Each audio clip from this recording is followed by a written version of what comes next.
Ben, est-ce que tout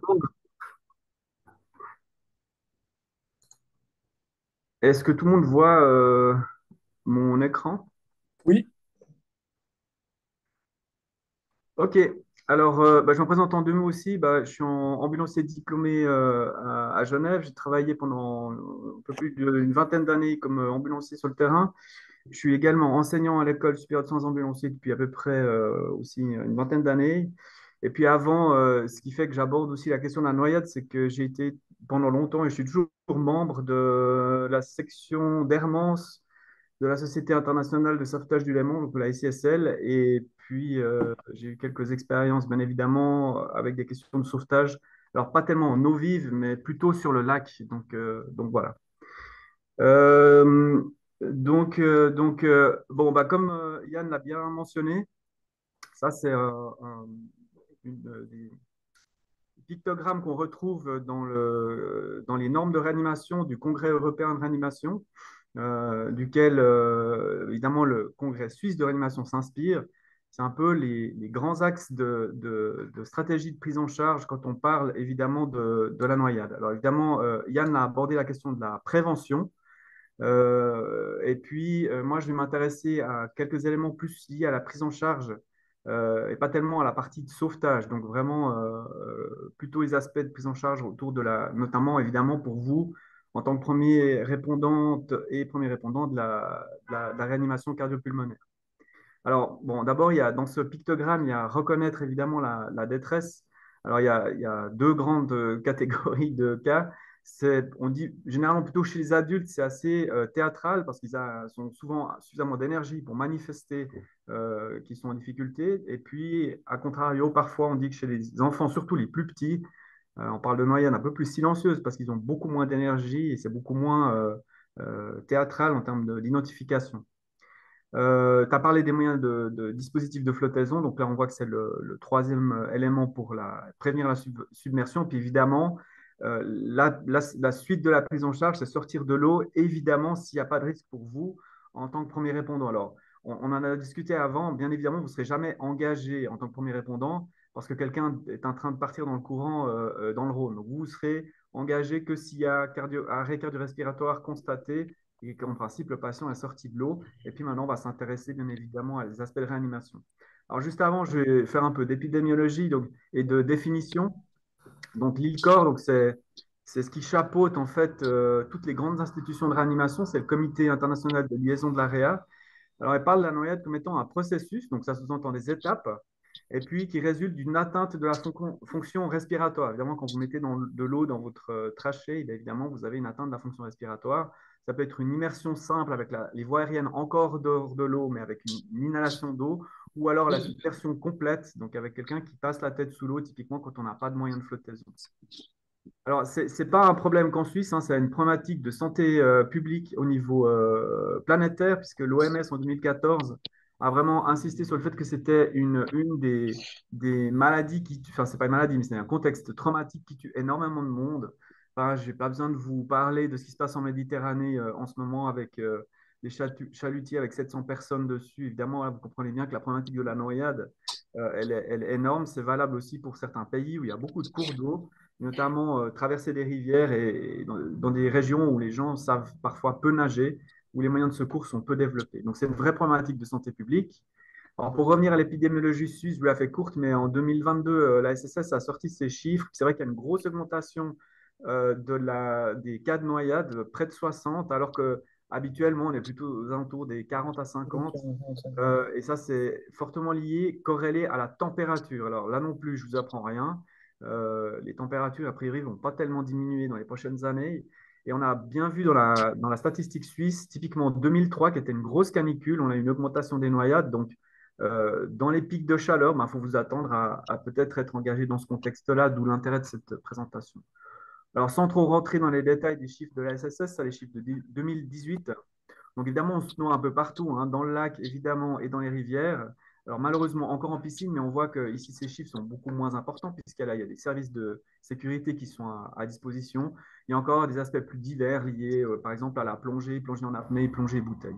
Mais on voit que principalement les deux grands cas, c'est lac et rivière, hein. La Suisse est quand même un pays de cours d'eau. On connaît bien évidemment tous les aspects de noyade dans le Rhône, mais si vous allez par exemple en Suisse alémanique, je ne sais pas s'il y en a qui sont allés faire le Areschwung, la superbe descente de l'Ar qui traverse d'ailleurs la ville de Berne, c'est magnifique, mais l'eau peut être extrêmement froide avec un courant assez important. Donc ça explique aussi ces chiffres. Alors, bon, il y a quelques images qui sont tirées de certains cours dans le cadre de la formation des ambulanciers et aussi du sauvetage. Donc, tout ça, c'est toujours tiré des recommandations de l'ERC et de l'AHA, donc les grandes sociétés américaines et européennes de réanimation. Ils insistent sur un point, c'est que le pronostic des personnes qui sont malheureusement souffrent de noyade dépend probablement beaucoup plus de l'efficacité des sauvetages, donc, ça veut dire d'avoir un système de sauvetage efficace. Et puis, la qualité de la réanimation initiale. Donc là, vous, en tant que premier répondant, vous avez un rôle. Et donc, ça a beaucoup plus d'influence sur la survie que finalement la prise en charge hospitalière. Parce que généralement, ces gens sont restés très longtemps dans de l'eau, ont une réanimation tardive pour les questions d'accès, par exemple, aux patients. On sait que la mortalité, elle va augmenter. Alors, la noyade, c'est un continuum. Donc, généralement, quand vous avez des voies aériennes qui sont en dessous d'un liquide, vous avez tous probablement expérimenté ça. Il y a un blocage volontaire de la respiration. Ça, c'est la conscience qui décide ça. Pareil, si vous inhalez un tout petit peu d'eau, il y a un blocage aussi. On peut avoir une période de laryngospasme, donc le larynx, les cordes vocales notamment qui se spasment, qui se ferment. Ça, cette fonction, c'est essentiellement de protéger évidemment la trachée et les poumons. On verra que c'est un point important, parce que quand le spasme laryngé est important, on a de l'eau qui va partir dans l'estomac et ça pose quelques problèmes. Alors évidemment, si vous restez longtemps sous l'eau, vous avez une incapacité à respirer. On va commencer à consommer l'oxygène et puis évidemment, on n'élimine pas de CO2. Alors ça fait quoi? Le CO2, c'est le plus puissant stimulateur de l'envie de respirer. Donc à un moment donné, ça va aussi augmenter votre besoin de respirer. On y reviendra après. Alors dans un premier temps, sur le plan très médical, je vais utiliser des mots peut-être compliqués, mais il y a hypercapnie, donc trop de CO2 dans le sang. Ça a bien évidemment un impact aussi sur l'état de conscience. Il y a une hypoxémie, donc la concentration d'oxygène dans le sang baisse. Et donc, évidemment, si vous devez nager et lutter, avec moins d'oxygène, vous aurez moins de force.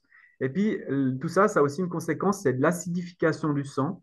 Et puis, on sait aussi qu'un muscle qui doit se contracter efficacement quand on est dans un contexte acide, il perd de sa force. Donc, tout ça conduit à plutôt l'épuisement. Et puis, l'étape d'après, on commence toujours à avoir une protection qui peut être temporaire des voies aériennes avec une ingurgitation d'eau qui peut vraiment être massive, hein. On a des chiffres, notamment dans les noyades, dans les pays où on retrouve typiquement beaucoup d'accidents de surf. Et on verra après des analyses de pathologie. On peut avoir jusqu'à 3 à 5 litres d'eau dans l'estomac avec vraiment des abdomens ultra distendus. Et on verra que ça pose évidemment des problèmes de protection des voies aériennes dans un deuxième temps. Puis à un moment donné, quand la pression d'oxygène baisse, en fait, il y a des mouvements qui deviennent réflexes. Donc là, c'est plus votre volonté qui contrôle ça, c'est le corps qui essaye de reprendre sa fréquence respiratoire normale. Puis la pression oxygène, si vous êtes toujours sous l'eau, continue à baisser. Là, généralement, on a dans la majeure partie des cas un relâchement du laryngospasme. Et in fine, on a donc l'inhalation d'eau. Alors, évidemment, une fois que vous avez de l'eau dans les poumons qui entre, on dit que généralement, elle n'est pas forcément en très grande quantité. On y reviendra après, mais ça fait tout un tas de trucs. Alors, ça, c'est des termes qui sont tirés d'un cours pour les ambulanciers. Alors, je vais juste détailler. En fait, ça enlève du liquide qui est dans les alvéoles, qui les garde ouvertes. C'est un tensioactif, donc c'est typiquement le surfactant qu'on a tous dans nos poumons. Donc, si vous enlevez le liquide qui garde les alvéoles ouvertes, elle se ratatine, c'est ce qu'on appelle l'atelectasie ou le collapsus alvéolaire. Alors évidemment, ça va avoir un impact sur votre qualité de respiration et votre capacité à oxygéner votre sang. Ensuite, on peut avoir, bien évidemment, suivi ça, un œdème du poumon, des problématiques de rapport entre l'oxygénation et le passage du sang. Je ne vais pas rentrer là-dedans, c'est compliqué. Le poumon devient plus difficile à distendre, donc ça va provoquer une augmentation du travail respiratoire, donc vous allez devoir faire plus de travail pour respirer. Et puis on retrouve toujours ce que j'ai déjà évoqué, hypercapnie, hypoxémie, acidose respiratoire, puis une acidose qui est plus liée au fonctionnement des organes. Je ne vais pas trop rentrer dans les détails, mais ce qu'il faut retenir, c'est que c'est un processus avec des conséquences, bien évidemment, d'abord pulmonaires. Il y a aussi évidemment des conséquences cardiovasculaires, hein, quand la pression partielle d'oxygène, quand l'oxygène baisse, on peut avoir des défaillances cardio-circulatoires, particulièrement chez des personnes qui ont des facteurs de risque. Donc ça, c'est un classique épidémiologique. En France, vous avez une immense majorité des noyades qui se passent évidemment sur les façades atlantiques et, euh, Oui. méditerranéennes en période d'été. Il n'y a pas de préjugés dans ce que je dis, c'est juste une description classique physiopathologique. Très souvent, c'est des touristes, très souvent, les gens sont peu sportifs. Vous avez des personnes qui ont été à la plage pendant longtemps en plein soleil. On voit aussi que dans les statistiques d'accidents, la présence, la consommation d'alcool est hyper fréquente. Et puis, ça fait que majorer les conséquences. Et puis, au niveau cardio-circulatoire, très souvent, au début de l'immersion, on a plutôt une tachycardie, donc la fréquence cardiaque qui va s'accélérer. Évidemment, quand l'oxygénation dans le sang baisse, donc on commence à avoir plutôt le cœur qui se ralentit. Et au final, on a ce qu'on appelle une asystolie avec une absence d'activité électrique. Juste revenir sur quelques détails. Pendant des années, on parlait de l'impact de la noyade dans l'eau douce, dans l'eau de mer, dans l'eau chlorée, dans l'eau polluée. Bien sûr que sur le plan très compliqué, il y a des petites différences de pression partielle, de passage d'eau d'un côté ou de l'autre. Il y a plus de risques d'infection, évidemment, dans de l'eau polluée au niveau pulmonaire, plus d'infections pulmonaires. Et pour vous, en tant que premier répondant, dès 2005, les Américains comme les Européens ont bien mis en évidence que ça n'avait aucune importance pour débuter la réanimation. On n'en tient pas compte, ça ne changera strictement rien pour vous. Alors, de nouveau, les deux facteurs déterminants pour la survie et puis les conséquences, c'est finalement la durée que la personne est passée sous l'eau. Donc, peut-être si vous avez, vous, cette information, elle nous sera utile en termes de prise en charge. Et puis, la sévérité et la durée de la baisse d'oxygène dans le sang. Et ça, c'est deux facteurs déterminants, plus que notamment toutes ces histoires de qualité de l'eau. Alors, qu'est-ce qu'on observe? Juste, ça, c'est de la culture, hein, c'est pas des choses que vous devez connaître. Il y a tout un tas de choses en tant que premier répondant que vous ne faites pas, mais c'est juste, comme ça, vous avez une petite idée. Noyade, c'est pas un patient et respire, et un patient est en arrêt cardio-respiratoire. Il y a toute une variation de symptômes. Alors, juste, ce que vous pouvez observer, classiquement, c'est la toux. On verra après quel impact ça a. Alors nous, on va ausculter le poumon, donc on va voir si on entend des râles qui fait évoquer qu'il y a de l'eau dans le poumon. Puis ensuite, on verra que toutes les conséquences suivantes, vous pouvez aussi les déduire, c'est est-ce que le patient il a encore un pouls ou non, ou est-ce qu'il est en arrêt cardio-respiratoire. Alors ça, c'est juste ce schéma vous montre un peu qu'est-ce que vous pouvez constater. Ben, si votre patient, la personne qui se noie a une toux, si le patient a une absence de toux, généralement, c'est plutôt rassurant. Par contre, si ces personnes toussent, nous, on va ausculter les poumons et en fonction de l'atteinte pulmonaire, on va avoir différents stades. Et puis, bien évidemment, en fonction aussi de la tension artérielle ou la présence d'arrêt cardio-respiratoire, bien évidemment, c'est de plus en plus grave. Voilà, c'est juste une histoire générale. Pour vous, ce que ça peut vous donner comme information, c'est qu'en fonction de ces différents stades, on a la mortalité qui est corrélée, c'est-à-dire qu'elle suit ça. C'est-à-dire que quelqu'un qui a une toux répétée, on voit que la mortalité elle est quasiment proche de 0, enfin elle est à 0%. Quelqu'un qui a une petite inhalation avec une auscultation pulmonaire sur un lobe anormal, on a 0,6%. Puis vous voyez que dès qu'on est dans le stade 4, on commence à avoir des conséquences cardiovasculaires. Là, la mortalité, elle va augmenter considérablement. Et puis, je ne vais pas trop m'attendre sur l'hypothermie parce que c'est vraiment un cours à part entière, mais on se refroidit beaucoup plus vite dans l'eau que dans l'air. Il y a une grosse différence sur la survie. Si les patients tombent dans de l'eau tempérée, donc typiquement le pire de la noyade, c'est vous noyer dans de l'eau à 27 degrés. Parce qu'en fait, si vous êtes hypotherme dans de l'eau à 27, ça veut dire que si ça fait longtemps que vous y êtes, vous êtes refroidi progressivement. Et ça, c'est un facteur pronostic plutôt négatif.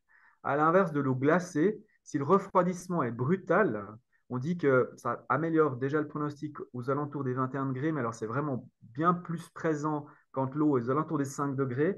Ben on a une amélioration de la survie et notamment du devenir au niveau cérébral. Les gens ont une fonction cérébrale un peu meilleure. Bon, ça, c'est de la culture de nouveau. Alors, pour revenir sur ce que disait Yann également, ben, tout d'abord, sécurité. Ça, c'est une image d'une bonne grosse bise sur lac Léman. Ça reste, même si le lac Léman paraît joli et calme, là, on est dans des conditions qui sont quand même extrêmes. Donc, ça sous-entend, allez pas vous mettre en danger si vous voyez le lac dans cet état avec quelqu'un qu'il faut aller chercher au large. Donc, attendez qu'on puisse venir avec des secours organisés pour ramener le patient au bord de l'eau. Par contre, s'il est au bord de l'eau, vous le prenez en charge comme d'habitude. Alors, qu'est-ce que ça change finalement en termes de prise en charge pour l'arrêt cardio-respiratoire? Alors, ça change rien du tout. Alors, les bases que vous avez, elles sont toujours les mêmes. Donc, gérez votre sécurité. Si le patient est inconscient, ne respire pas ou anormalement, bon, bah, confirmez peut-être au 144 et puis trouvez un AED. En général, on vous a engagé, donc les choses sont déjà bien en route. Et puis, vous commencez la réanimation, comme d'habitude, avec 30 compressions thoraciques. Et je réinsiste sur l'aspect de la ventilation. C'est vrai que dans la noyade, vu que la cause de l'arrêt est très fréquemment respiratoire, la ventilation a vraiment sa place. Si vous savez faire la ventilation, parce que dans les premiers répondants, il y a aussi des professionnels de la santé, donc si vous savez ventiler un patient avec un masque de ventilation, un pocket mask, faites-le. Si vous ne savez pas, gardez les bases. La compression thoracique seule fera aussi l'affaire. Et puis ensuite, connectez l'AED et suivre les instructions de l'AED. Je reviendrai juste sur les aspects de sécurité, notamment sécher le patient et éviter, vous, être dans de l'eau au moment du choc. Alors, bon, ça, je passe vite dessus, c'est les recommandations américaines. Je vais juste les parcourir maintenant. Alors, quelques aspects, en suivant la logique de l'ABCDE que vous connaissez peut-être. Donc, qu'est-ce qu'on va avoir comme problématique en termes de liberté des voies aériennes? Alors, il y a plein de trucs plus ou moins drôles, historiques. Quand j'ai commencé ma carrière au sauvetage, j'ai trouvé des vieux documents qui consistaient à rouler des patients sur des tonneaux de vin. Ça date des années 50 pour faire sortir l'eau des poumons. Alors, première chose, faites pas ce qu'on appelle le drainage pulmonaire. Ça veut dire que on pourrait se dire, bon, bah, il y a de l'eau dans les poumons, donc on le prend par les pieds, on le secoue et on fait sortir l'eau qui est dans les poumons. En fait, l'eau qui est dans les poumons, elle est en relativement peu grande quantité et par capillarité. Donc, en fait, l'eau ressort très peu en dessous de la trachée. Donc, en fait, on dit qu'on ne fait pas de drainage au sens où on ne veut pas vider le patient et l'eau dans les poumons, ça ne marchera pas, bien évidemment. Par contre, si le patient, j'ai parlé des vomissements, j'y reviens après, mais vu qu'il va prendre s'il y a beaucoup d'eau dans les voies aériennes, rien ne vous empêche de le tourner sur le côté pour, juste par drainage, s'il y a de l'eau visiblement dans les voies aériennes, pour faire sortir l'eau des voies aériennes. Sachez juste que Heimlich ne marche pas avec les liquides, ça marche que avec les solides. Donc la manœuvre de Heimlich dans le cadre de la noyade est contre-indiquée. Et si elle est indiquée pour un cas X, je ne sais pas, quelqu'un aurait malheureusement broncho-aspiré son sandwich avant de se noyer, alors là, il y a un solide, on pourrait la considérer, mais il faudra déjà avoir l'information. Donc autant vous dire que Heimlich de base, dans la noyade, on ne fait pas. Juste, toujours pour le truc un peu amusant, historique, savoir qu'il y a des premières publications scientifiques de fumigation au tabac par des voies basses, je ne vais pas rentrer dans les détails, qui aurait été un moyen de réanimation. Ça a été d'abord inventé, sur erreur, je crois que c'est un Parisien qui a fait ça. Et à une période à Genève, je crois qu'il y en avait même sur les quais. Alors sachez que ce genre de stratégie, mais ça, on parle des années 50, 60, hein, c'est pas très récent. Ce genre de stratégie ne fonctionne pas, donc laissez tomber, ça appartient à l'histoire. Alors maintenant, il y a un problème qui est évident, c'est que très souvent dans les noyades, ça peut être associé à des vomissements qui peuvent être vraiment massifs. Ici, vous avez une image sur le côté ici, c'est des images de médecine légale, donc c'est malheureusement des personnes qui sont décédées. Et puis, on voit assez clairement le contenu gastrique ici avec un contenu en eau qui est assez important. Et donc, c'est assez fréquent d'avoir des vomissements typiquement dans les premières minutes de la réanimation, particulièrement si vous faites des ventilations. Si vous ajoutez un peu d'air dans l'estomac et qu'il y a déjà 2 ou 3 litres d'eau, c'est pas étonnant que ça ressorte. Alors, s'il y a un vomissement actif ou une régurgitation, là, votre réflexe, c'est essayer de tourner le patient sur le côté pour au mieux que le liquide ne rentre pas dans la trachée, mais sorte par la bouche. Et puis, si le patient il respire à ce moment-là, laissez-le en position latérale de sécurité. Alors, au niveau respiratoire, ben, qu'est-ce que vous allez observer? Donc, ça peut aller de la simple toux avec une manifestation d'œdème pulmonaire. Donc, c'est une respiration crépitante avec des râles que vous pouvez entendre parfois à l'oreille. Et bien évidemment, ça peut aller jusqu'à l'arrêt respiratoire. Le signe le plus présent, c'est une détresse respiratoire. Donc voilà, puis comme j'ai dit, pas de tentative d'aspiration bronchique, ça c'est plutôt lié aux professionnels. On ne va pas y aspirer dans un premier temps parce qu'en fait, c'est vraiment en très petite quantité. On parle parfois de 20 millilitres, c'est vraiment très peu. Alors, bien évidemment, en fonction de ce que vous avez sous la main, si le patient respire, ben, pensez à l'oxygène, ben, ça c'est tout simple. Dans ce contexte-là, je pense qu'il n'y a pas de grande contre-indication. Si le patient est en arrêt respiratoire et évidemment assez vite en arrêt cardio-respiratoire, ben, pensez à ajouter la respiration artificielle. Faites juste attention au volume de ventilation. l'ILCOR dès 2015, hein, mais c'est revalidé encore dans les normes récentes. On dit qu'on arrête l'insufflation dès qu'il y a une surélévation du thorax et tout ça sur une seconde. Le but, c'est d'éviter de mettre des gros volumes dans les voies aériennes. Le risque, c'est que de l'air passe dans l'estomac et fasse ressortir cette eau en grande concentration. Je me permets juste de revenir sur des bases parce que dans les ateliers, on a fait des ateliers ici à l'école avec des premiers répondants. C'était super instructif et je pense profitable pour tout le monde. J'aimerais juste revenir sur deux, trois choses qu'on a parfois constatées. Donc, pensez bien, quand vous faites le massage, à bien repérer le centre du thorax. On parle de la moitié inférieure du sternum.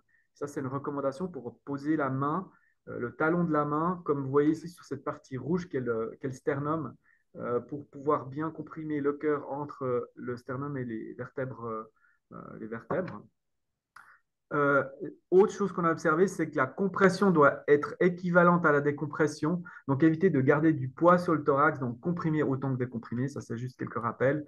Et pensez de changer la personne qui masse toutes les 2 minutes. Généralement, c'est le défibrillateur qui va rythmer la séquence en vous demandant d'analyser. Ça, c'est une courbe qui vous montre que la force de compression et la profondeur de compression chutent avec le temps, et quel que soit l'état physique des personnes qui massent. Quand vous allez devoir défibriller, ben, bien évidemment, faites juste gaffe de ne pas être. Alors, s'il y a un peu d'eau par terre, ce n'est pas un énorme problème. Là où ça pose problème, c'est si vous sortez le patient et que vous êtes dans une flaque et que vous avez les deux genoux dans la flaque et qui touche le patient, il y a un risque théorique qui est relativement limité, mais ça présente quand même un danger pour vous. Donc, évitez de vous faire, enfin, de recevoir de l'électricité. Donc, l'idée, c'est faire gaffe au sol. Et puis sécher le thorax, évidemment, avant de coller les patchs, parce que parfois les patchs ne collent pas. Et puis ensuite, bah, c'est défibriller si l'appareil vous demande de défibriller. Évidemment, on veut. Ah, je suis désolé, il y a des images qui cachent le texte, mais en fait, évidemment que l'hypothermie est fréquemment un problème dans les cas de noyade. Donc là, pareil, si vous avez la possibilité, pas forcément pendant la réa, parce que ça va prendre trop d'énergie, etc. Mais si vous avez une personne qui est encore consciente, si possible, de les déshabiller, sécher, couvrir pour limiter justement le refroidissement. Donc voilà pour la partie plus de prise en charge. Et puis on est dispo pour répondre à vos questions. Super, mais écoute, merci beaucoup, Florian. Je vais redonner la parole à Monsieur Weber qui voulait apporter une précision. Oui, j'ai vu dans les questions. Alors, quand j'étais en train de parler, j'ai vu qu'il y avait plein de messages qui arrivaient, mais je ne les ai pas lus. J'ai juste lu la dernière Génial. qui disait que faire si on est pris dans le courant. Alors, c'est une question très intéressante. Déjà, quand on s'immerge au Rhône, ben, on est déjà pris dans le courant, en fait.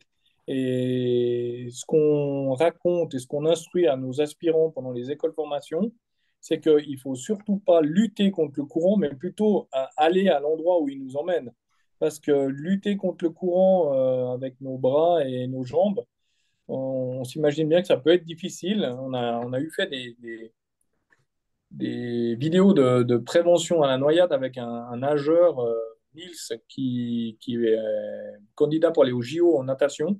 Et il a dit que c'était aussi dur qu'une course au JO. Quand il avait dû aller nager au large, rechercher un mannequin qui faisait à peu près le poids d'un humain, et puis de le ramener au bord. Donc ça, c'est vrai que ça nous avait surpris. Et je pense que si on est pris dans le courant, on a meilleur temps d'aller dans le sens où le courant nous emmène plutôt que de lutter pour s'en sortir.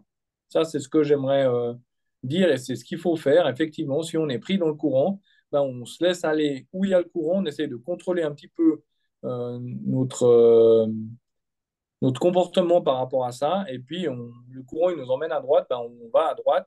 Et puis, on essaie de sortir ou de se mettre debout dans l'eau le plus tard possible. Évidemment, on ne se met pas debout dans l'eau quand on est dans le courant, au risque de se coincer le pied. Et puis après, d'avoir vraiment le courant qui nous pousse sur le bas. Et puis là, on est vraiment en danger de mort très rapide. Voilà. Est-ce que j'ai répondu à la question? Je reste à votre disposition. C'est un petit peu le même principe qu'avec les baïnes sur la côte atlantique, Alors, oui, avec le courant qui nous emmène, et si on lutte, on se fatigue et on se noie. Mais par contre, si on se laisse emporter et porter par ce courant, on s'en va un petit peu et on peut revenir sur le côté. exactement. Ok, alors moi j'ai une autre question. On parle beaucoup, on entend parler beaucoup de noyades sèches. Est-ce que vous pouvez nous en parler? Parce qu'une noyade, c'est traditionnellement c'est plutôt humide, donc pourquoi sèche? Je laisse Florian, je pense qu'il est plus à même de répondre que moi sur cette question. Alors, bon, on entend, la question, c'est, on entend beaucoup parler de noyade sèche sur les réseaux sociaux. Est-ce que c'est un mythe ou une réalité? En fait, souvent dans les choses qui se racontent, il y a très souvent un ancrage de réalité, hein. Alors, c'est pas complètement un mythe. C'est vrai que j'ai parlé du laryngospasme réflexe. Là, typiquement, si je suis un peu mal intentionné, je vous demande de prendre une grande inspiration et puis avec une seringue d'eau, au moment où vous inspirez, je vous gicle de l'eau dans les voies aériennes, vous allez avoir un Jean-Louis? laryngospasme réflexe. Et ce Oui, laryngospasme, il va être de en courte durée, webinaire plus en ou ligne, moins de longue durée. dis-moi.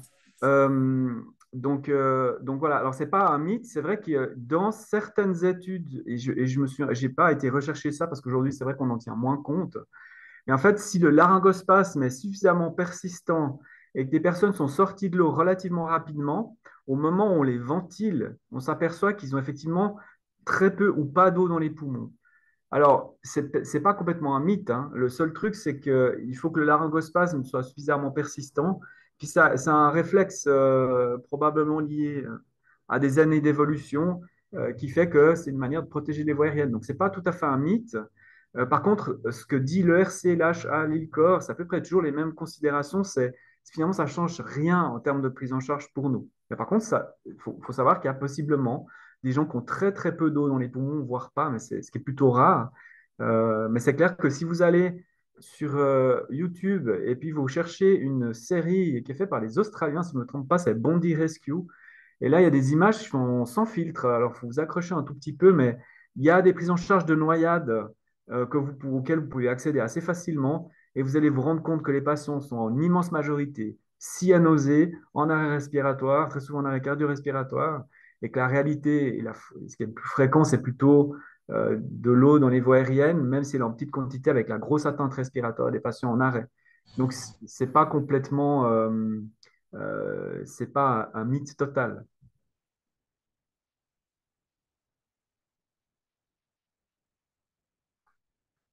Mais ça change rien pour vous. Voilà, je ne sais pas si j'ai répondu à la question. Et puis dans le fil, j'ai vu qu'il n'y avait pas d'autres.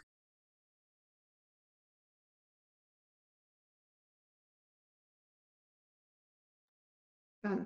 Je n'ai pas d'autres questions, juste une qui me demandait si on allait mettre à disposition la présentation, le diaporama que tu as fait.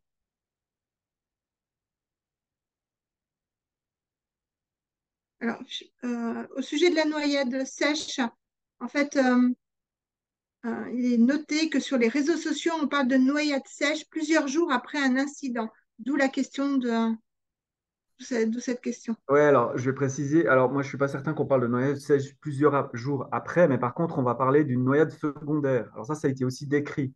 Ça veut dire que si vous avez une petite inhalation d'eau au temps zéro, vous avez une inflammation pulmonaire qui passe dans un premier temps pour une toux simple, suivant les facteurs de risque que vous avez, la sensibilité de votre poumon. Mais ça, je sais pas si je réponds juste et je sais pas si j'ai bien compris la question, mais on parle de noyade secondaire. Donc en fait, c'est des personnes qui font des œdèmes pulmonaires post-noyade. C'est décrit. Il faut avoir un terrain favorable en principe. C'est plutôt chez des patients qui ont des facteurs de risque. Mais c'est vrai que j'ai peu recherché d'éléments sur cette question. Mais on parle de noyade secondaire. C'est pas impossible, mais j'ai pas de chiffres et j'ai pas d'explication plus physiopathologique à donner, mais à rechercher peut-être dans un deuxième temps et puis peut-être vous envoyer ça avec la présentation qui peut être mise en ligne dans un deuxième temps. Ok, très bien, merci beaucoup.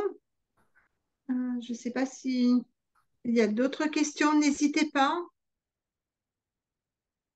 C'est tout clair pour tout le monde? Je vois pas tout le monde. Et puis j'ai pas de message, donc je vous propose de faire une petite conclusion pour clore ce webinaire. Et surtout, pensez bien à remplir le questionnaire. Donc, vous avez eu le lien dans le mail avec, qu'on vous a envoyé ce matin ou hier pour nous donner quelques idées pour les prochains webinaires. Donc, on va pouvoir conclure cette journée avec merci, ça a été très clair. Merci à vous, Monsieur Weber et puis Florian, pour cette présentation et puis ces messages de prévention, surtout en ce début de période estivale. Merci beaucoup. Bon après-midi.